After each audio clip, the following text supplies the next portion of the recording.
Što je važno da neko ispoštuje našu granicu, takođe je bitno i da mi razumemo i poštujemo tuđu granicu. I to je takođe veština koja se uči. Evo par predloga, odnosno par poklončića koje možemo da damo našim prijateljima i partnerima i da na taj način napravimo bezbedniji psihološki prostor u okviru koga možemo da funkcionišemo. Evo par ideja. Ako želiš da razgovaramo o tome, tu sam za tebe, doći ću. Vidim da sada ne želiš da pričaš o tome, ali želim da znaš da ako se to promeni, ja sam tu za tebe, možeš da me pozoveš kad god želiš.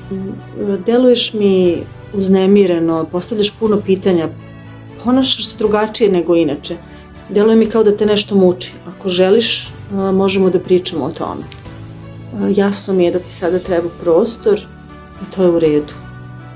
Ako ja mogu nekako da pomognem u ovoj situaciji u kojoj se nalaziš, reci mi.